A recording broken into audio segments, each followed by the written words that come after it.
আজকের উপস্থাপনা তন্দ্রা বন্দ্যোপাধ্যায়ের লেখা ছোট গল্প আয়নার মতো। চলুন শুরু করে নেওয়া যাক। আমার পিস্তুত বোন নৈরীতি যখন আমাদের সঙ্গে থাকতে এলো তখন ওর বয়স এই 7-8 হবে। ওর ইতিহাসটা একটু অন্যরকম। ওর মা মানে আমার ছোট পিসি অনিন্দিতা বাড়ি থেকে পালিয়ে গিয়ে বিয়ে করেছিলেন যাকে, শুনেছি সে ছিল সব দিক থেকেই অযোগ্য, কিন্তু সুদর্শন ও কথাবার্তায় চতুর। বাড়ির সকলের প্রবল অমত ছিল, মনে হয় সঙ্গত কারণে। ছোট পিসি মোহমুগ্ধ হয়ে ভুল করেছিলেন নিশ্চয়। বাপের বাড়ির সঙ্গে সব সংস্রব ত্যাগ করেছিলেন। আদরের সুন্দরী ছোট মেয়ের এই ব্যবহারে আমার সেকেলে দাদু ঠাকুমা অত্যন্ত আঘাত পেয়েছিলেন, বাড়ির অন্য সবাইও। প্রাথমিক রাগ, ক্ষোভ ও অভিমানের পর ছোট পিসির খোঁজ করা হয়েছিল। বিশেষ করে বাবা ও জেঠু অনেক চেষ্টা করেছিলেন, কিন্তু তাদের আর সন্ধান পাওয়া যায়নি। সম্ভবত ইচ্ছে করে অন্তর্ধান হয়েছিলেন পরিচিতদের জগৎ থেকে। বন্ধু বান্ধবেরাও কিছুই জানতো না। অবশ্য এই সবই আমার শোনা কথা। তখন আমি নেহাতি ছোট, বিশেষ কিছু মনে থাকারও কথা নয়।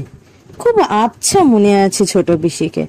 দাদা ভাই অর্থাৎ জ্যাঠতো দাদা অরিত্রর থেকে বয়স একটু বেশি ছিল, তবে তারও স্মৃতি কিন্তু খুব অস্পষ্ট। তবে একটু বড় হয়ে আভাসে ইঙ্গিতে বুঝেছিলাম ছোট পিসি বাড়িতে অত্যাধিক আদর পেয়ে কিছুটা বিগড়ে গিয়েছিলেন। স্বভাবে যাকে বলে দুর্দমনীয় তাই হয়ে উঠেছিলেন। পছন্দের প্রেমিকটিকে যে পরিবারে কেউ মেনে নেবে না সেটা স্পষ্ট বুঝতে পেরে কাউকে না জানিয়ে গৃহত্যাগ করেছিলেন, অগ্রপশ্চাৎ কিছুই না ভেবে। অবশ্য দাদু ঠাকুমা কখনো ছোট পিসির নাম করতেন না এটা জানি, অন্যরাও প্রসঙ্গে এই বিষয়টি এড়িয়েই যেত। আত্মীয় স্বজন পাড়া প্রতিবেশীদের কৌতূহল সময়ের সাথে চাপা পড়ে গিয়েছিল। 13-14 বছর পরে তখন আমি কলেজে পড়ি। যখন ছোট পিসির হদিশ পাওয়া গেল ততদিনে দাদু ঠাকুমা গত হয়েছেন।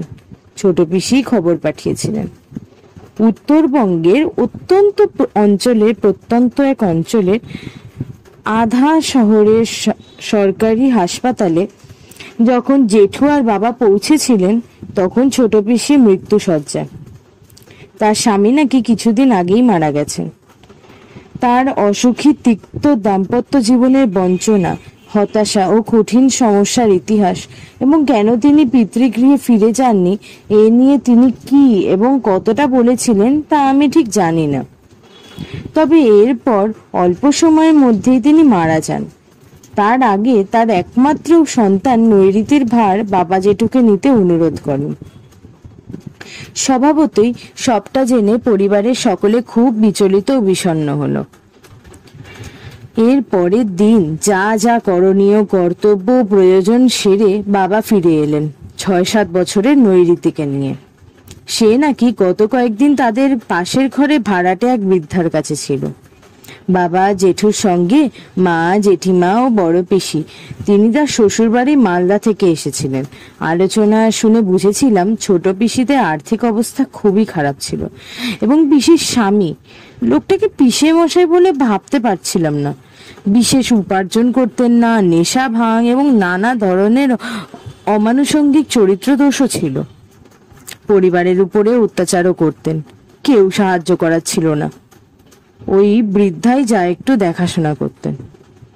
অনু নাকি প্রায় অসুস্থ থাকতো, তখন মেয়েটা ওর ভরসাতেই থাকতো মনে হয়। বাপটা তো অমানুষ ছিল একটা। কথাটা বলে জেঠু নিঃশ্বাস ফেলছিলেন। বাবা মুখ নিচু করে শুনছিলেন। একটু আগেও যদি জানতে পারতাম ভবিতব্য, তাও মেয়েটাকে এখানে অন্তত বেঁচে যাবে একটা স্বাভাবিক জীবন পেয়ে। মা জেঠিমা দেখলাম আঁচলে চোখের জল মুছলেন। আমারও কান্না পাচ্ছিল। ইস, ওইটুকু মেয়ে। নৈরীতির হাত ধরে মা ওকে আমার কাছে এনে বললেন, এই দেখো তোমার একজন দিদি, ওর নাম ত্রিধারা, তুমি ওকে তিতিদি বলে ডেকো কেমন। সস্নেহে ওর মাথায় হাত বুলিয়ে দিলেন একটু। আমি দেখলাম ও খুব রোগা, ফর্সা, চুলগুলো একটু বাদামি, বড় বড় চোখ দুটোও তাই। আমি ওকে দোতলায় নিজের ঘরে নিয়ে গেলাম ভাব করব বলে।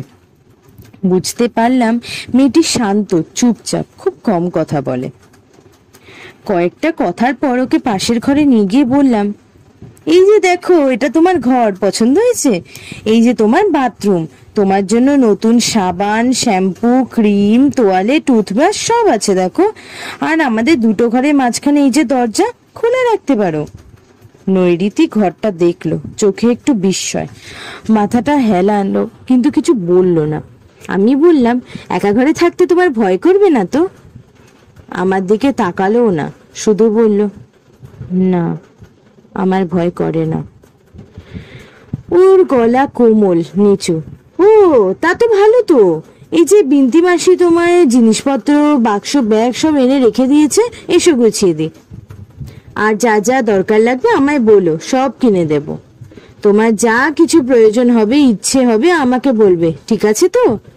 আচ্ছা দিদি, কাল পরশু দোকানে যাব তোমাকে নিয়ে, তুমি পছন্দ করে সব কিনো। ও জিনিসপত্র, জামা কাপড় খুবই অল্প, ও সামান্য। আমার ভারী মায়া হচ্ছিল। বললাম, আজ খাওয়া দাওয়া সেরে শুয়ে পড়বে, চলো, ক্লান্ত আছো। মা জেঠিমা ওকে যত্ন করে খাওয়ালেন। জেঠিমা বললেন, এটা তোমার বাড়ি, এখন নিজের মতো করে থাকবে, কি কি খেতে ভালোবাসে সেটা বলবে। বাবা বললেন, আর 3-4 মাস পরে তো স্কুলে নতুন সেশন আরম্ভ হবে, তখন ভর্তি হবে। ততদিন বাড়িতে পড়াশোনা করো, তোমার তিথি দিদি তোমাকে পড়া দেখিয়ে দেবে। আর অরিদা হোস্টেলে থেকে কলেজে পড়ে, জানো তো, তোমার বড় মামার ছেলেও। নৈরিতি মাথা হেলালো শুধু। নিজেকে সত্যি খুব কম কথা বলে মেয়েটা। উপরে গিয়ে ওর বিছানা, বালিশ, চাদর সব ঠিক করে দিলাম।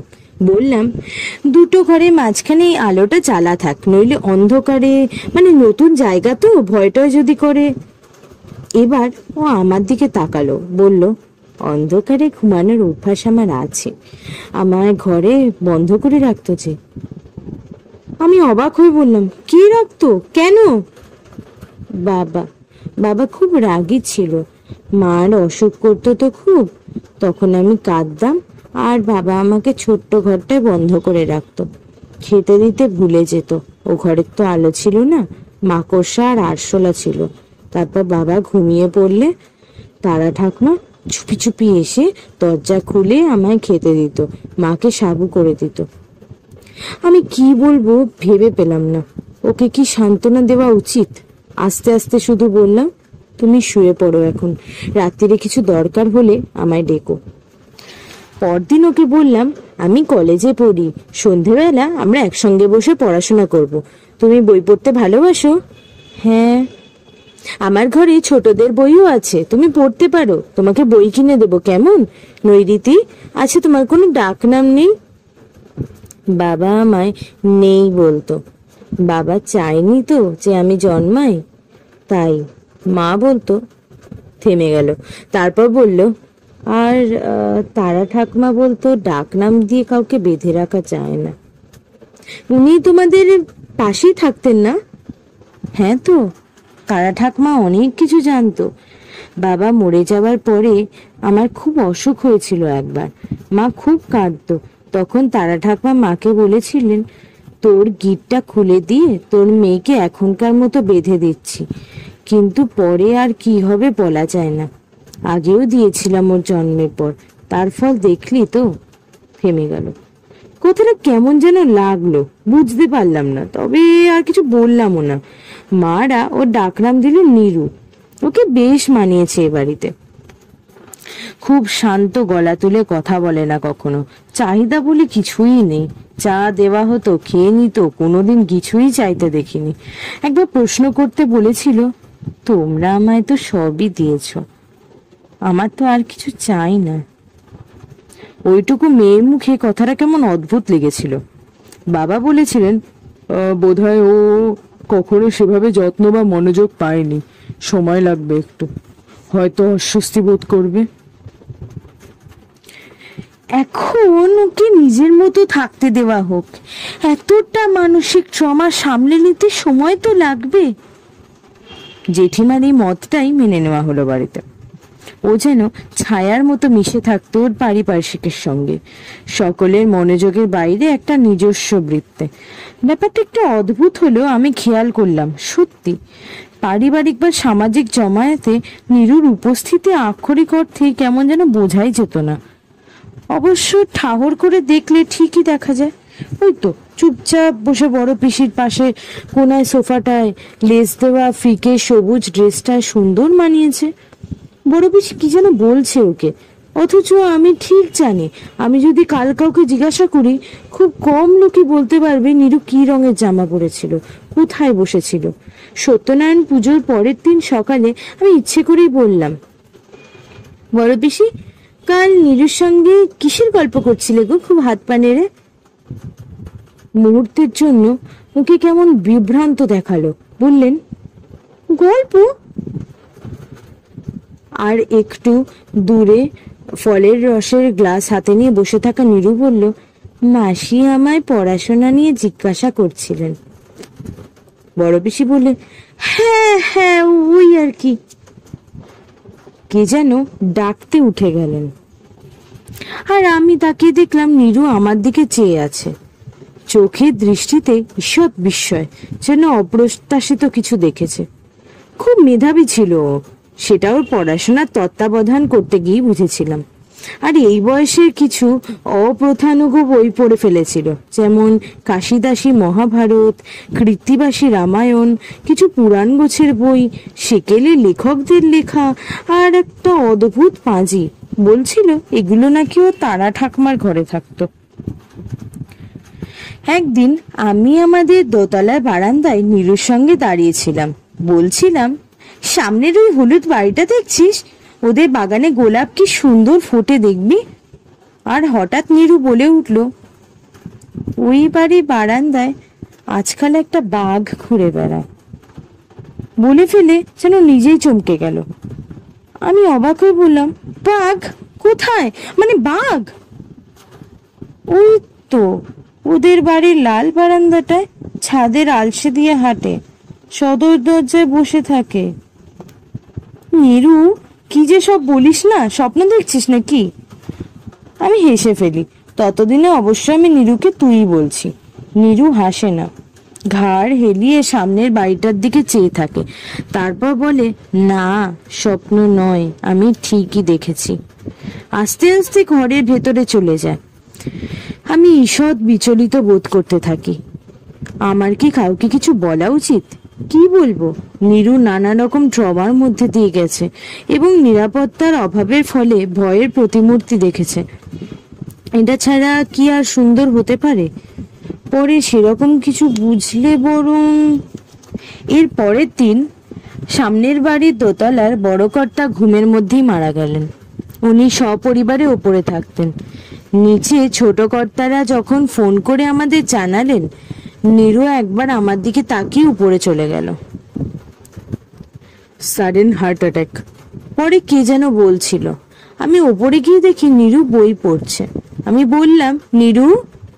আর ও কেমন নৈবর্তিক গলায় বলেছিল, বাঘ এসেছিল, তোমায় বলিনি? আর আমি যেন দেখতে পেলাম রায় জেঠুদের বারান্দায় গুড়ি মেরে বসে অপেক্ষা করছে চাবুকের মতো একটা বাঘ। নাকি বাঘ নয়, অন্য কিছু। নীরু আবার বইয়ের মধ্যে ডুবে গিয়েছিল। আমি একটুক্ষণ দাঁড়িয়ে সরে এলাম। একদিন আমি আর নীরু কাছের দোকানটার থেকে টুকটাক জিনিস কিনে ফেরার পথে রাস্তা দিয়ে হাঁটছিলাম। আর আমার বন্ধু সীমাশ্রী আর সুপান্থের সঙ্গে দেখা হতে দাঁড়িয়ে একটু কথা হলো। স্কুলের বন্ধু ছিল, এখন আর নিয়মিত দেখা হয় না। কিরকম যেন আলগা ছাড়া ছাড়া ভাব মনে হচ্ছিল ওদের, যেন কিছু নিয়ে খুব বিচলিত ছিল। আমি চলে যেতে দেখলাম যে নীরু ওদের দিকে তাকিয়ে রয়েছে। কি দেখছিস রে ওদিকে? শপিং এর ব্যাগটা হাত বদল করে জিজ্ঞাসা করলাম। অন্যমনস্ক হয়ে বলল, ওদিকে একটা গেট আছে। কোথায় রে? ওই তো ওইদিকে সামনে রাস্তায়। তোমার বন্ধুরা একজন পেরিয়ে গেল আর একজন আটকে গেল। রাস্তায় আবার কিসের গেট? ওদিকে তো মিষ্টির দোকান, মুদিখানা আর গ্যাস কোম্পানির অফিস। কে পেরিয়ে গেল? কোনজন? সেটাই তো বুঝতে পারলাম না। হঠাৎ সচেতন হয়ে আমার দিকে তাকিয়ে বলল, ও কিছু না দিদি, চলো বাড়ি যাই। আমার মনে কেমন যেন একটা ধাঁধা লেগে রইল। 2-4 দিন পরে এক ছুটির বিকালে আমার পাড়ার বান্ধবী মধুস্মিতা ফোন করলো। প্রাথমিক কথার পরে বলল, এই ত্রিধারা, সুপান্তর কথা শুনেছিস? কি ভীষণ দুঃখের। সচকিত হয়ে বললাম, কি হয়েছে রে? সেদিনই তো সুপান্ত আর সীমাশ্রীর সাথে দেখা হলো রাস্তায়। একটু কেমন যেন মনে হচ্ছিল ওদের হাব ভাব। আরে অনেক কাণ্ড, ওদের সেই ক্লাস 7 থেকে লুকিয়ে প্রেম, আমরা তো জানতামই বল। হ্যাঁ সে তো। আমি আমার ঘরের জানলার দিকে দাঁড়ালাম, মেঘ ঘনিয়ে এসেছে। ইদানিং দুজনেরই বাড়ি থেকে জানতে পেরে গিয়ে বিরাট ঝামেলা বেঁধেছিল। ওই সব জাত ধর্মের ব্যাপার, খুব গোড়া দুপক্ষই। সীমাশ্রীর ফ্যামিলি তো জানিসই, জোর করে কোথাও একটা যেন বিয়ে ঠিক করে ফেলেছিল। আর সুপান্তকে ওর বাড়ির লোকজন কানাডায় ওর দাদার কাছে পাঠাবার ব্যবস্থা করেছিল। সত্যি এরা সব এত কড়াকড়ি আজকালকার দিনেও? শোন ত্রিধারা, তারপর দুজনেই নাকি সুইসাইড প্যাক্ট করেছিল। ঘুমের ওষুধের ওভারডোজ। সুপান্তর দাদুর ওষুধ বাড়িতেই ছিল, পরশু রাতেই দুজনেই খেয়ে নিয়েছিল। হসপিটালে গিয়েছিল, সীমাশ্রী বেঁচে গেছে কোনোভাবে, কিন্তু সুপান্তকে আর। আমি চমকে উঠলাম, সে কি রে? মধুস্মিতা থেমে গেল, কাঁদছিল বোধহয়। ওদের বাড়ি শিমু সুপান্তদের বাড়ির পাড়াতে, ওরা ছোটবেলাকার চেনা বন্ধু সব। বাইরে জোরে একটা বাজ পড়ল, বৃষ্টি শুরু হলো ঝমঝম করে। ফোন রেখে দিয়ে বিছানায় শুয়ে পড়লাম। চোখের উপরে হাত চাপা দিয়ে খানিকক্ষণ পরে একটা শব্দ পেয়ে দেখি দরজার কাছে এসে নীরু দাঁড়িয়েছে। বললাম, নীরু এখানে এসে বস। ও পায়ে পায়ে এসে আমার খাটে বসলো। নীরু, তুই কি দেখেছিলিস রে সেদিন রাস্তায়? গেট বললি না?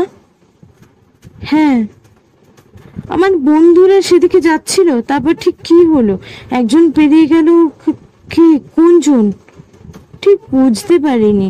দুজনেই কেমন ঝাপসা হয়ে যাচ্ছিল, তারপর একজন রয়ে গেল, তারপর সব মিলিয়ে গেল। আমি এরকম দেখি মাঝে মাঝে। আমি উঠে বসলাম। ওদের মধ্যে একজন মারা গেছে। কি করে দেখিস, মানে কেন? কিভাবে প্রশ্নটা করবো ঠিক বুঝতে পারছিলাম না। তারা ঠাকমা আমায় বলেছিল আমি দেখতে পাবো, সেই থেকেই দেখতে পাই, সবসময় না, কখনো কখনো। বাইরে বিদ্যুৎ ঝলকে উঠলো, তারপর মেঘের গর্জন। নীরু নিজের মনেই বলছিল, ঠাকমা বলছিল ওটা নখদর্পণের মতো। নখদর্পণ? সেই যে নখের উপর দেখা যায় কি হবে, কি হয়েছিল, দূরে কোন জায়গায়, সেই রকম। কিন্তু তুই তো, এটা অন্যরকম।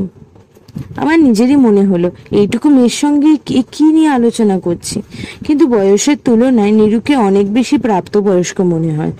ওর দিকে তাকালাম, সেই অদ্ভুত দূরমনস্ক দৃষ্টি ওর, যেটা আমি লক্ষ্য করেছি এর আগেও। মার যখন অসুখ করতো, শুয়ে শুয়ে থাকতো, ঘুমোতো, ওষুধ খেয়ে যন্ত্রণা হতো কিনা, আমি বসে থাকতাম একলা মায়ের পাশে। আমার ভয় করতো। বাবা অনেক রাত্রিরে ফিরতো, সবাই বলতো নেশা করে এসেছে। খুব চেঁচামেচি করতো, আমায় মারতে যেত, বই ছিঁড়ে দিত, পাশের ঘরে একটা বন্ধ করে রাখতো, সেখানে আলোও ছিল না। আমার চোখে জল আসছিল, কিন্তু নীরুর গলা কেমন যেন নির্লিপ্ত। তারা ঠাকমা আমায় শিখিয়ে দিয়েছিল কি করে অন্য কোথাও চলে যাওয়া যায়। যখন ভয় করতো, কষ্ট হতো, তখন খুব মন দিয়ে ভাবলে আমি চলে যেতাম। কিরকম জায়গা রে? অন্যরকম সব জায়গা, যেখানে সবকিছু আলাদা। নীরু যেন একটু ভেবে বলল, আর ওই যে দেখিস ওই বাঘটা, গেটটা, সেসব, ওগুলোও দেখতে পেতাম, ইচ্ছে করে নয়, এমনি কখনো কখনো। ঠাকমা বলতো ওগুলো ছবি, কি হবে কি হতে পারে তার ছবি, কিংবা আয়না। একবার দেখেছিলাম। কি রে? বাইরেটা অন্ধকার, বৃষ্টি পড়ছে, আর আলোটা কেমন দপদপ করে ভোল্টেজ কমে এলো। শুনতে পেলাম একতলার নিচে, সিঁড়ির নিচ থেকে রান্নার লক্ষ্মী মাসি বলছে, ও মা, কারেন্ট যাবে নাকি গো? ও বড় বৌদি, মোম আছে তো? হেরিকেন গুলা বের করবো? বলতে বলতে অন্যদিকে চলে গেল। নীরু একটু চুপ করে রইল, তারপর বলল, দেখছিলাম আমাদের ঘরের সিলিং এ উল্টো হয়ে কে যেন আটকে আছে, আমায় দেখছে, তারপর মিলিয়ে গেল। আবার মাঝে মাঝে দেখতাম। ঠাকমা বলতো ও কিছু না, ও শুধু ছবি। আমার গা ছমছম করে উঠলো। অজান্তে একবার সিলিং এর দিকে তাকিয়ে নিলাম।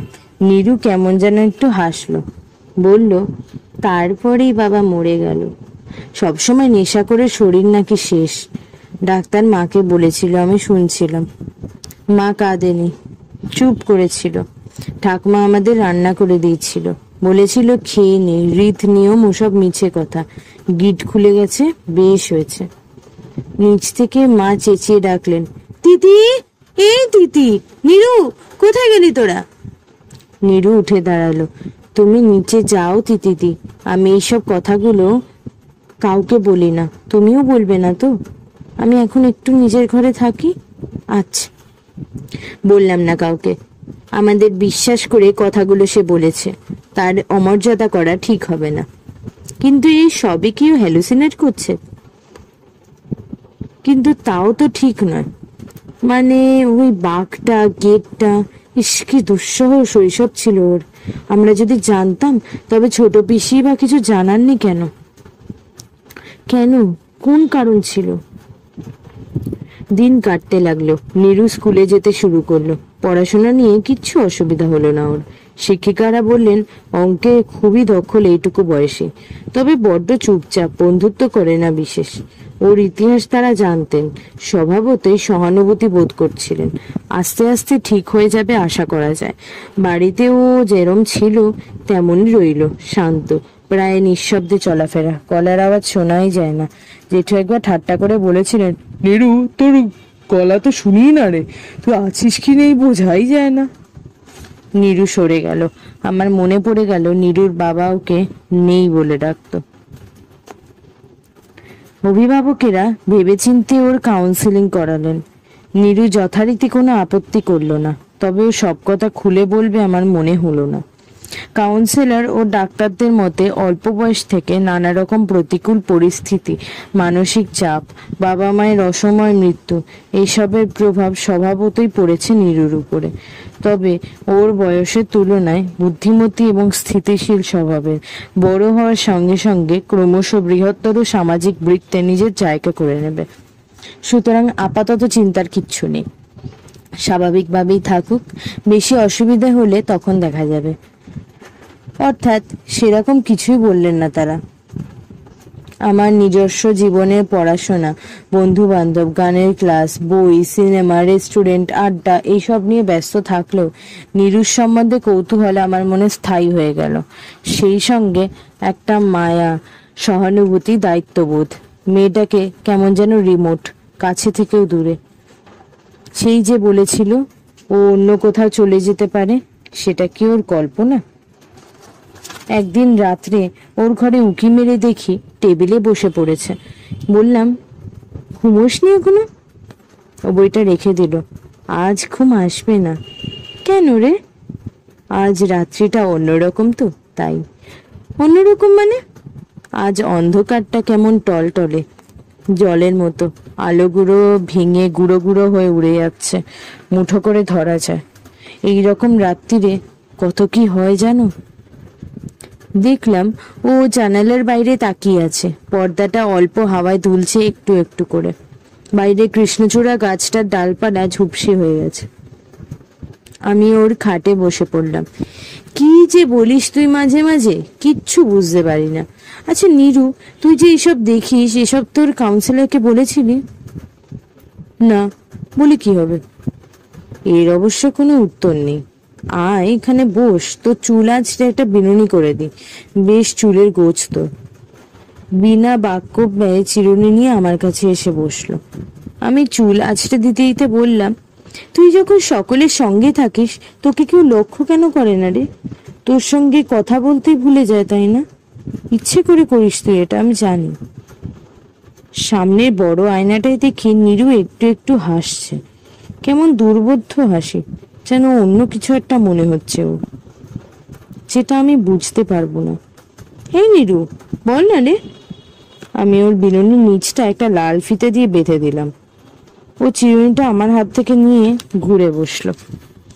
দেখলাম ও আর হাসছে না, চোখে সেই সুদূর দৃষ্টি। বলল, আমার বাবাকে আমি খুব ভয় পেতাম, খুব বদমেজাজি ছিলেন। যখন ঘরে থাকতো আমায় দেখলেই রেগে যেত, বকতো, চেঁচাতো। মা আমাকে আগলাবার চেষ্টা করতো কিন্তু পারতো না, তাই আমি একেবারেই চুপ করে থাকতাম। আমি আলতো করে ওর গায়ে একটা হাত রাখলাম।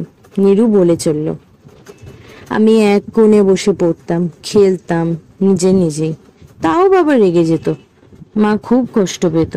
বাবা আমায় একবার কাপ ছুঁড়ে মেরেছিল, মাথায় লেগেছিল। তখন তারা ঠাকমা বলল, আয়, তোকে নেই হয়ে থাকা শিখিয়ে দিচ্ছি, তাহলে তোকে কেউ লক্ষ্যও করবে না, রাগও করবে না, বকবেও না, তুই নিশ্চিন্তে থাকবি। আমি অবাক হয়ে বললাম, নেই হয়ে থাকা, সেটা আবার কি রে? ও আমার চোখের দিকে তাকালো, বলল, বাবা আমায় নেই বলে ডাকতো, তোমায় বলিনি, তাই আমি নেই হয়ে থাকা শিখে নিলাম। ঠাকমা বলল, যদি তুই মন থেকে চাস কেউ তোকে না দেখুক, তবে তুই ইচ্ছে করলে তাদের সামনে থেকেও আড়াল হয়ে যেতে পারবি, তোর কথা তাদের মনেই থাকবে না। নিরু, তুই কি চাস সেটা? কখনো কখনো। কেন রে, তোর এখানে ভালো লাগছে না? হ্যাঁ, তোমরা তো সবাই খুবই ভালো, মামা মামিরা কত যত্ন করে, তুমিও। অরিদা কলেজ থেকে এসে কত মজার গল্প করে আমার সাথে। তারপর ভুলে গেল, তাই না? আমরা দুজনেই হাসলাম। আমি আবার বললাম, আমি কিন্তু তোর কথা মনে রাখি, ভুলে যাই না। জানি। নিরুর চোখে একটা অদৃশ্য পর্দা নেমে এলো। আমি জানি তো দিদি, তাই তো। কি? কিছু না। মুখ ফিরিয়ে নিল, মানে ও নিয়ে এখন আর ও কোনো কথা বলবে না। তোর কোনো নতুন বন্ধু হয়নি স্কুলে? না। কথা বলিস না ক্লাসে মেয়েদের সঙ্গে? বলি তো, বলবো না কেন? আমি হাল ছেড়ে দিয়ে বললাম, শুতে যায় এবার। সেবার শীতের ছুটিতে ঠিক হলো আমরা সবাই দেওঘর বেড়াতে যাব। ওখানে আমার মামার বাড়ি, খুব ভালো লাগে ওখানে আমার। আমরা মানে মা, জেঠিমা, আমি আর নিরু। বাবা জেঠু দুদিন থেকেই ফিরে আসবেন, নাকি অনেক কাজ আছে, অত ছুটি পাবেন না। আর দাদা ভাই মানে অরিতা বন্ধুদের সাথে কোথাও একটা বেড়াতে যাবে। দেওঘরে দিম্মা থাকেন আর আমার ছোট মামাদের সঙ্গে। ওরা খুব ভালোবাসেন আমাদের। জেঠিমা নিজের মা নেই, তাই দিম্মা বলে, মন্দিরাও ঝুমুর মতো আমার আরেক মেয়ে। উনি ভারী স্নেহশীলা। নিরুরও গায়ে হাত বুলিয়ে কত আদর টাদর করলেন। ছোট মামাদের 4 বছরের 2 যমজ ছেলে মেয়ে টুপু আর টিকুকে নিয়ে খানিক চটকে মুটকে আদর করলাম। কি যে মিষ্টি তৈরি হয়েছে দুটো। চমৎকার কাটছে দিনগুলো। দক্ষিণের বড় ঘরটায় আমি আর নিরু শুই। একদিন দুপুরে রোদে পিঠ দিয়ে বসে কমলালেবু খেতে খেতে গল্প করব বলে নিরুকে ডাকতে এসেছিলাম। দেখিও জানলার ধারে দাঁড়িয়ে কি একটা দেখছে। কি করছিস রে? কিছু না। কি দেখছিস এত? আমি দেখলাম এই জায়গাটা আসলে অন্যরকম হতে পারে, অন্য কোথাও, যেখানে এসব কিছুই অন্যরকম। আমি ওর পাশে এসে দাঁড়ালাম। এই ধরনের অদ্ভুত কথাও মাঝে মাঝে বলে। তুই এটা তোর সে নখদর্পণে কি দেখলি? নখদর্পণ নয় ঠিক, বলিনি তোমায় দিদি। আমি আমার মাথার মধ্যে যেন কেমন একটা দরজা খুলে যায়, সামনে একটা আয়না হয়ে যায়, তখন দেখি। আচ্ছা, কি দেখলি বলতো? বাইরের দিকে তাকিয়ে সে আস্তে আস্তে বলল, ওই ওখানে কুয়োটা নেই, একটা পুকুর আছে, তাতে খুব বড় বড় ফুল ফুটে আছে, বেগুনি রঙের সরু সরু পাপড়ি। পিছনে একটা খুব উঁচু দেওয়ালের মতো, তার গায়ে কি সব ছবি আঁকা। পাশ দিয়ে একটা ভাঙা মতন পাহাড়ের রাস্তা। সেটা কিরকম এক এক সময় এক এক দিকে চলে যাচ্ছে। দূরে কোথাও একটা যেন ঘন্টা বাজছে, বেজেই যাচ্ছে। আর এই বাড়িটা, এটা আছে? আছে, কিন্তু এটাও অন্যরকম। যেমন এই ঘরটা একটা খুব বড় গোল মতন জায়গা, কিচ্ছু নেই, শুধু মেঝেতে নকশা করা, দেওয়ালগুলোতে অনেক খোপ করা, জানালাগুলো চোখের মতো। কেমন ভয় করছিল, তাই যাইনি। হঠাৎ ঘোর কেটে গিয়ে যেন একটু অপ্রভিত হলো। আমি বললাম, যাইনি মানে? তুই কি ওসব জায়গায়, মানে যেগুলো দেখি সেখানে সত্যি সত্যি চলে যেতে পারিস নাকি? হ্যাঁ তো, বলেছি তো তোমায়। যা, তাই কখনো হয় নাকি? মানে তুই সবকিছু কল্পনা করছিস, ভেবে নিচ্ছিস হতেও পারে, তো চলে যাওয়া যায় নাকি রে? নীরুর টানা টানা ভুরু দুটো একটু কুঁচকে গেল। বলল, যায়, আমি গিয়েছি, কিন্তু ঠাকুমা বলতো খুব সাবধান, ওসব জায়গায় একবার যদি হারিয়ে যাওয়া যায় আর যদি আয়না ভেঙে যায় তাহলে আর ফেরা হবে না। নীরু, কিন্তু আমি একদিন যাব, যদি আমার ভালো লাগে, খুব যদি ভালো লাগে জায়গাটা, যদি যদি মাকে দেখি সেখানে। তবে জানো দিদি, আমি একবার মাকে দেখেছিলাম তোমাদের বাড়িতে, খুব হাসি খুশি ছিল, কত গয়না গায়ে, কি সুন্দর দেখাচ্ছিল। বাড়িটা একটু অন্যরকম লাগছিল, তোমরা সব ছিলে, আরো কারা সব ছিল, একটা ছোট ছেলে, একটা বুড়ো মানুষ। আবার যেতে কি ইচ্ছে করছিল, কিন্তু আয়নাটা কেমন অন্ধকার হয়ে গেল। আমি আবার ফিরে এলাম, খুব কান্না পাচ্ছিল আমার। আবার যেন একটা ঘোরের মধ্যে চলে যাচ্ছিল নীরু। আমার এবার কেমন নার্ভাস লাগছিল। ওর বাহু ধরে নাড়া দিলাম, নীরু শোন। সামনের রাস্তা দিয়ে হর্ন বাজিয়ে একটা গাড়ি চলে গেল। নীরু এবার চমক ভেঙে আমাদের দিকে তাকালো। চলো নিচে যাই দিদি, কমলা লেবু খাবে না? আর নারকেল নাড়ু? নারকেল নাড়ু কোথায় পাবি? দিম্মা তো বলেছে পরশুদিন বানাবেন, কাল জটাদা নারকেল পারবে। কিন্তু নিচে কি দেখি, পাশের বাড়ি মজুমদার গিন্নি এসেছেন, মস্ত পেতলের কৌটোয় নারকেল নাড়ু নিয়ে। গুছিয়ে বসে বলছেন, এই তোমাদের জন্য আনলুম কটা, আজ বানিয়েছি, কাল নারকেল নামিয়ে কুড়িয়ে রেখেছিলুম। দিম্মা ডিবে থেকে পান নিতে নিতে খেতে বললে, আজকাল কি তেমন ফলন আর আছে কিছুর গা? কি সময় পড়েছে মা! কই গো, সবাই এসে নাড়ু নাও। ও মা, এই তো দিদি, দিব্যি সুন্দর হয়েছিস তো, বিয়ের যুগ্গি যাকে বলে। সম্বন্ধ টম্বন্ধ দেখছো নাকি গো দিদি? তাই কে গা, চিনতে পারলাম না তো। দিম্মা হেসে বলল, ও ঝুমুর ননদের মেয়ে, বাড়ি লক্ষ্মী। আজ সাতকাল কি আর সম্বন্ধ করে বিয়ে হয় গো। আমি আর নীরু টুক করে প্রণাম সেরে কটা নাড়ু নিয়ে কেটে পড়লাম। মজুমদার গিন্নি এমনিতে লোক মন্দ নয়, তবে বড্ড বেশি কথা বলেন আর খুব কৌতূহল। কদিন পরে আমরা ত্রিকুট পাহাড়ে পিকনিক করতে গেলাম। মুড়ি, পেঁয়াজি, জিলিপি খেয়ে টুপুটিকুর সঙ্গে একটু ছুটোছুটি করলাম, বল খেললাম খানিক, এদিক ওদিক ঘুরে দেখলাম, আর গাছের ছায়ায় শতরঞ্চি বিছানো ছিল। আমি আর নীরু এসে টুপ করে বসে পড়লাম। বাচ্চা দুটো জটাদার হাত ধরে আর একটু ঘুরতে গেল। ওদিকে বিরাট হাঁড়িতে রান্না বসানো হয়েছে, মায়েরা সব ওখানেই। ছোট মামি খুন্তি নাড়াতে নাড়াতে কি যেন গল্প বলছেন আর হাসছেন। হাতের সোনার চুড়িগুলো রোদ্দুরে ঝিকিমিকি করছে। দিম্মা বাড়ি থেকে আনা একটা টুলে বসে দিব্যি থেকে পান মুখে দিলেন। নীরু গাছে ঠেস দিয়ে বসে সামনের দিকে তাকিয়েছিল। বললাম, আমরা এখানে কত এসেছি ছোট থেকে, কি সুন্দর না জায়গাটা, তোর ভালো লেগেছে? হ্যাঁ। নীরু, তোর তো এখানে আমাদের কাছে থাকতে ভালো লাগছে, তাই না? হ্যাঁ তো। তবে তবে তুই অন্য কোথাও কেন চলে যেতে চাস? কেন রে? রান্নার জায়গা থেকে রান্নার সরলা পিসি একটা থালায় দুটো কাগজের গেলাসে চা আর বাটিতে করে নোনতা বিস্কুট এনে রাখলো। গিন্নিরা বলতেছে রান্নার খানিক দেরি হবে, আর কিছু খাবে তোমরা? আমি না বলতেই চলে গেল ব্যস্ত পায়। এই নে চা বিস্কুট নে নীরু। নীরু হাসলো, চা তো আমি খাই না। আজকে খা, কিচ্ছু হবে না। এবার বলতো চলে যেতে চাস কেন? আমি মনে মনে ঠিক করেছিলাম নীরু মনের ওইসব কথা কি বলবো, বিভ্রমের সম্বন্ধে ওকে প্রশ্ন করে ব্যাপারটা অযৌক্তিকতা স্পষ্ট করার চেষ্টা করব। গাছের ওপর পাতার আড়াল থেকে একটা পাখি মাঝে মাঝে কুপকুপ করে ডাকছে। জটাদাকে টুপু কি যেন বলছে চেঁচিয়ে চেঁচিয়ে। চমৎকার গন্ধ ভেসে আসছে মাংস রান্নার। একটু দূরে একটা সাদা খয়েরি কুকুর বসে উৎসাহ ভরে লেজ নাড়ছিল। নীরু ওর দিকে একটা বিস্কুট ছুঁড়ে দিল, তারপর বলল, আসলে এটা যে আমার জায়গা নয় তাই। দূর, সে আবার কি, তুই তো আমাদেরই ফ্যামিলির মানুষ রে, তোকে তো আমরা সবাই ভালোবাসি, বাসি না? না, তা তো বলছি না, আমার তো জন্মানোরই কথা ছিল না।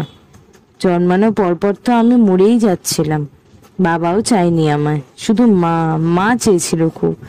আর তারা ঠাকমা আমাকে বাঁচিয়ে দিয়েছিলেন, কিন্তু মাকে বলেছিলেন আমি নিয়ম ভেঙে গিট বেঁধে দিলাম, কি হবে জানি না। অস্পষ্টভাবে মনে পড়ল এর আগেও এরকম কি বলেছিল। তারপরেও একবার ওই গিট উনি বেঁধে দিয়েছিলেন না কি একটা তুই বলেছিলি? হ্যাঁ, তারপরেই তো মা মারা গেল। ঠাকুমা বলেছিল 2বার বেঁধেছি, আর পারবো না, আর বাঁধলে সব সুতো জড়িয়ে যাবে। কিসের সুতো? আমি বাটি থেকে একটা বিস্কুট কুকুরটাকে ছুঁড়ে দিলাম। নীরু একটু সতর্কভাবে বলল, কি জানি। তারা ঠাকুমার জন্য তোর মন কেমন করে না রে, দেখতে যেতে ইচ্ছা করে? ঠাকুমা তো ওখানে নেই আর এখন। কি করে জানলি? কোথায় গেছে? অন্য কোথাও। তুই তো বলেছিলি তোর জন্মাবার কথা ছিল না। কে বলেছিল তোকে এইসব কথা? নীরু আমার দিকে চেয়ে রইল কিছুক্ষণ, তারপর বলল, আমি জানি, আমি আমার জায়গা ঠিক খুঁজে নেব। আয়না ভেঙে যাবে, আর ফিরতে হবে না। কথাগুলো সেই উজ্জ্বল শান্ত দুপুরে কেমন অদ্ভুত শোনালো, যেন একটা ছোট মেয়ে নয়, কোনো প্রাপ্তবয়স্ক রহস্যময় বলছে অনেক দূর থেকে। হ্যাঁ রে নীরু, ছোট পিসি মানে তোর মা আমাদের কথা তোকে বলেছে কখনো? না, শুধু একবার বলেছিল আমি যেখানে থাকতাম সেখানে আমার আর যাওয়া হবে না। আমি কি বলতে যাচ্ছিলাম, এমন সময় টুপু আর টিকু দৌড়ে এসে আমাদের উপর ঝাঁপিয়ে পড়ল। তিতি দিদি, নীরু দিদি, দেখো জটা দাদা ঝুড়িতে করে আমাদের কত কুল পেরে দিয়েছে। ওদিকে কি ভালো একটা কুল গাছ আছে।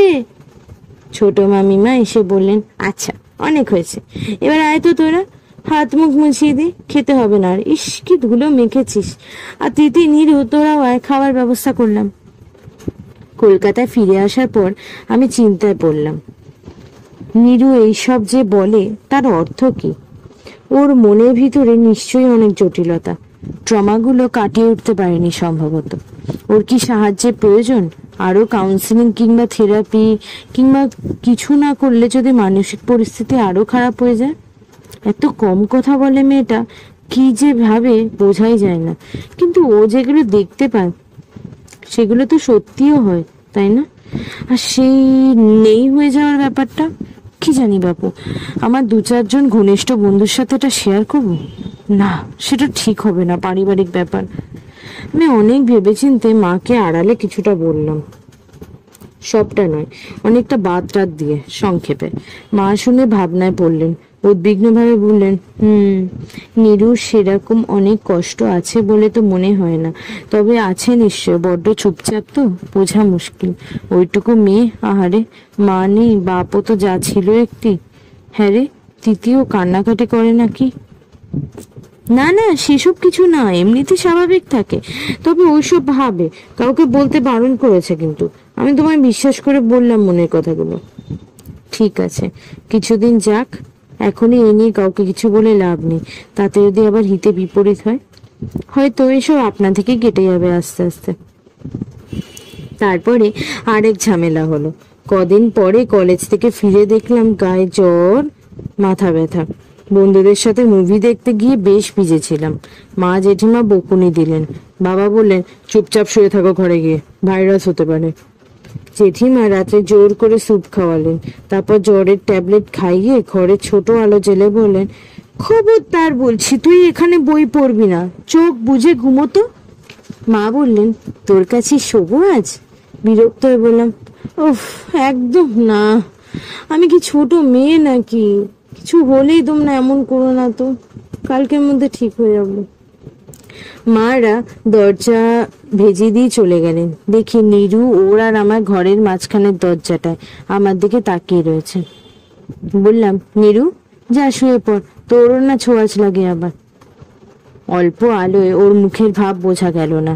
মাথা হেলিয়ে নিঃশব্দে নিজের ঘরে চলে গেল। কিন্তু রাত্রে আধো ঘুমে মনে হলো ও আমার কাছে দাঁড়িয়েছিল।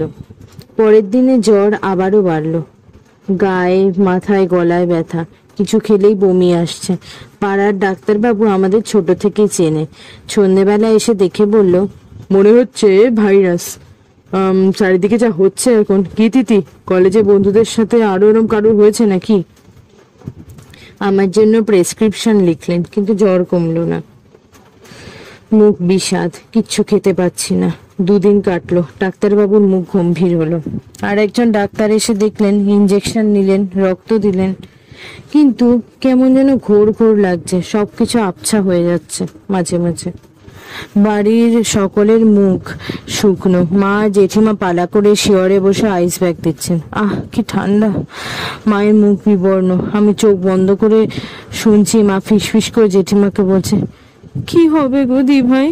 ডাক্তারবাবু বললেন কাল পরশুর মধ্যে জ্বর না কমলে হয়তো আবার হসপিটালে রিমুভ করতে হবে যদি। আহ, চুপ কর ঝুমু, কাঁদছিস কেন? অলক্ষণে কথা ভাববি না একদম। জেঠিমার গলা কেঁপে গেল। বাবার গলা, এরকম করলে তোমরা দুজনেই অসুস্থ হয়ে পড়বে। খাওয়া ঘুম ছেড়ে দিয়েছো তো দুজনে। অসুখটা হয়েছে, সেরে যাবে। যেন নিজেকেই বোঝাচ্ছেন। আমি আবারও একটা ঘোরের মধ্যে চলে যাচ্ছি যেন। ইস, কি রোদ উঠেছে! সেই গেটটা, যেটার কথা নীরু বলছিল, আমি, সীমাশ্রী, মধুস্মিতা, আরো কারা কারা যেন গেটটার সামনে। সুপান্থ বলছে, আয় পেরিয়ে যাই। ওইদিকে রোদ নেই, বৃষ্টি পড়ছে। তিথি, এই তিথি, একটু জল খাবি? হা করতো। কে বলছে মা? ত্রিকুট পাহাড়ের নিচে বসে আছে কুল গাছ, চারিদিকে কেমন ধোঁয়া ধোঁয়া। নীরু বলছে, তিথিদি খুব সাবধান, এখানে বাঘ আছে, আমি দেখতে পাচ্ছি। আবারও একটু চোখ খুলে দেখি মা, জেঠিমা। জেঠু আমার মাথায় হাত রেখে দাঁড়িয়ে, পাশে বাবা, আর একটু দূরে দরজার কাছে নীরু দাঁড়িয়ে। ওইটুকু মেয়েকে এখানে আসতে দিচ্ছে কেন? ও হ্যাঁ, ও তো আবার নেই হয়ে থাকতে পারে। ওকে বোধহয় কেউ লক্ষ্যই করছে না। বেশ মজা, কিন্তু ওর কাছে এটা শেখা যায় না। নীরু আস্তে আস্তে ওর মুখটা উপরের দিকে তুললো, সিলিং এর দিকে তাকিয়ে কি যেন একটা দেখছে। কি, নীরু কি বলেছিল না একটা খুব ভয়ের কিছু? চোখ খুলে তাকাতে পারছি না, মাথাটা ঝিমঝিম করছে। মাথার ভেতরে আয়না, সিলিং থেকে কি কেউ দেখছে আমায়? এখন অনেক রাত, জানলার বাইরেটা অন্ধকার, সব নিঝুম। একটু আগে কি যেন ওষুধ খাইয়েছে কেউ, আর গরমে কি একটা তরল খানিকটা চামচে করে বিশ্রী খেতে। মা আমার মাথার কাছে বসে, হালকা হালকা ছায়ার মতো। নীরু এসে দাঁড়ালো। ও মা, নীরু, তুই জেগে আছিস কেন রে? এমনি, ঘুম আসছে না। মামিমা, আমি দিদিদির কাছে একটু এখানে বসি, তুমি গিয়ে একটুখানি বিশ্রাম করো। না না, দিদিদির জ্বর তো একটু কম এখন, ওষুধ তো দিলে তুমি, দেখো এখন ঘুমোচ্ছে। তুমি যাও, একটু পরে না হয় আবার এসো। কিন্তু তোরও যদি আবার। না না বাবা, তুই গিয়ে ঘুমো মা। মামিমা, আমার কিচ্ছু হবে না। নীরুর নিচু গলায় এক আশ্চর্য রাজি করিয়ে ফেলার ক্ষমতা, কেমন যেন প্রত্যয়। এরকম ভাবে কথা বলতে শুনিনি আমি কখনো ওকে। তোমরা সবাই তো আছো তিতিদের কাছে, এখন আমি একটু থাকি। আচ্ছা, তাহলে একটু পরেই আসবো। আধো ঘুমে ডুবে গেলাম আবার। ঘোরের মধ্যে মনে হলো নীরু খুব নিচু গলায় কার সঙ্গে কথা বলছে। মা? না না না, অন্য কে একজন, আবছা মতন, সাদা কাপড়, মুখ চোখ বোঝা যাচ্ছে না। ঠাকমা প্লিজ, দিদিদির সুতোর গিটটা বেঁধে দাও, আবার খুলে যাচ্ছে যে। উত্তর যে দেয় তার গলাটা কেমন ধরা ধরা, জোরানো, যেন অনেক দূর থেকে বুঝছে। ঘরটা ঢেউয়ের মতো ওঠে। কি করে বুঝলি? আমি দেখলাম যে ওই উপরে সিলিং এ সেই তাকে চেয়ে আছে। তুই কি আমায় শান্তি দিবি না রে মেয়ে? ওভাবে কি বেঁধে দেওয়া যায়? আমারটা খুলে দাও ঠাকমা, তাহলেই তো হবে। দুবার তুমিই বেঁধেছিলে, এবার তুমি খুলে দাও। খুলে দিলে তোর কি হতে পারে জানিস না? জানি। অবয়বটা আরো ঝাপসা। এটা নিশ্চয়ই স্বপ্ন, সত্যি হতে পারে না। টুকরো টুকরো কথা, যেন অর্থহীন। আমি তো এমনিতেই থাকবো না, অন্য কোথাও চলে যাব। তুমিই শিখিয়েছো, এটা তো আমার জায়গাই নয়, আয়না ভেঙে যাবে একদিন। অন্য কণ্ঠস্বর কি যেন বলে, আওয়াজটা ওঠে নামে, কাছে আবার দূরে দূরে। তিতিদি যে বড্ড ভালো, ও যে আমার দিদি, ওর গিটটা বেঁধে দাও তারা ঠাকমা, আমি তোমার পায়ে পড়ি। তুই এমন করে বললে আমি না করে পারি কেমন করে দেখি? হ্যাঁ, এই তো। ওদের গলা কেমন ওঠে নামে, একসঙ্গে জড়িয়ে আবার খুলে যায়, বিনুনির মতো, সুতোর মতো। চোখের সামনে দেখি একটা জাল খুলছে, সমস্ত আকাশ ছেয়ে, ঘন নীল আকাশ, মাঝরাতের মতো নীল, আর দুটো চাঁদ। কে যেন আমার কপালে হাত রেখেছে, খুব ঠান্ডা হাতটা। চোখ খুলে দেখি জানলার বাইরে আলো। এই তো জ্বর কমে গেছে অনেকটা। বাবার গলায় গভীর স্বস্তি। জেঠিমা কপালে জোর হাত ঠেকাচ্ছে। ঠাকুর ঠাকুর, যে কি ভয় পাইয়ে দিয়েছিলে মেয়েটা। মা আমার মুখের উপর ঝুঁকে চোখে জল। আমি বলি, মা। মা কিছু না বলে মাথায় হাত বুলিয়ে দেন। আমিও কাল রাতে এমন ঘুমিয়ে পড়েছিলাম। ঝুমু, তোকে বলেছিলাম না আমাকে ডেকে দিতে খানিক পরে? তুই কি সারা রাত বসেছিলি? সারা রাত? না, কি জানি, দিদিকে একটা ওষুধ খাইয়ে তারপরে মাঝে উঠে গেলাম যেন। মায়ের গলায় অনিশ্চয়তা, যেন ঠিক মনে করতে পারছেন না। তুমি সারা রাত জেগে ক্লান্ত, তাই অমন মনে হচ্ছে, বাবা বললেন। এবার গিয়ে মুখে চোখে একটু জল দিয়ে বিশ্রাম করো। জেঠিমা বললেন, আয় ঝুমু, আমি তিতির জন্য হরলিক্স বানিয়ে আনি। বাবা আমায় বললেন আমি চট করে ডাক্তারবাবুকে একটা ফোন দিয়ে আসি। নীরু আমার কাছে এসে বসলো। আমি ক্ষীণ কণ্ঠে বললাম, কাল রাত্রে কি হয়েছিল রে? তুই কার সঙ্গে কথা বলছিলি? ওই তো একবার এসেছিলাম তোমায় দেখতে, মামিমার সঙ্গে কথা বললাম একটু। তোমার ঘুম ভেঙে গিয়েছিল বুঝি? মা নয়, তুই অন্য কারোর সঙ্গে কথা বলছিলি, আমি জানি। তুমি জ্বরের ঘরে ভুল দেখেছো তিতিদি। আমি হাতটা বাড়িয়ে ধরি ওর। নীরু, তুই আমার জন্যে। ওসব স্বপ্ন, মনে থাকবে না, তুমি একদম ভালো হয়ে যাবে। আর তুই? আমিও ভালো থাকবো, আমার জন্য ভেবো না। নীরু। নৈরিতি হাসছে, স্বচ্ছ নির্মল হাসি। জানালার দিকে সকালের আলো এসে পড়েছে ওর আয়নার মতো কপালে। বিশ্বকবির লেখা একটি লাইন আমরা সকলেই জানি, শেষ হইয়াও হইল না শেষ। এটি আর কিছুই নয়, এটি ছোট গল্পের সংক্ষিপ্ত বর্ণনা। এই গল্পটিও এমনভাবে শেষ হলো যে আমাদের সামনে অনেকগুলি সম্ভাব্য ইতি রয়েছে গল্পটি। তো আপনাদের কাছে একটি ছোট্ট অনুরোধ, গল্পটি শুনে আপনাদের যেটা মনে হলো যে শেষটা ঠিক কি হলো আসলে, বা নৈরিতিরই বা কি হয়েছিল, কি করে নীরু আয়নার মতো সব দেখতে পেত, নাকি নীরু আসলে মানুষই নয়, নাকি সে মানুষ কিন্তু মানসিক কোনো সমস্যা আছে তার। যাই মনে হয় কমেন্ট বক্সে কমেন্ট করে জানান। বাকি যারা গল্পটি শুনবে তারাও নতুন নতুন আইডিয়া পাবে। সবাই মিলে একসাথে ভাববো, একসাথে বুঝবো, অনেকটা মজা হবে। আশা করছি এই একটু অন্য রকমের গল্পটা আপনাদের ভালো লেগেছে। ভালো লাগলে লাইক করবেন, সকলের সাথে শেয়ার করবেন, বন্ধু বান্ধব যারা আছেন একসাথে শুনবেন। আর চ্যানেলে নতুন হলে সাবস্ক্রাইব করে বেল আইকনটি অন করে দেবেন আমার গল্প সবার আগে পাওয়ার জন্য। আমি আপনাদের গল্পকথক সীমন্তী। আজকের গল্প এখানেই শেষ, দেখা হচ্ছে পরের ভিডিওয়ে। ধন্যবাদ।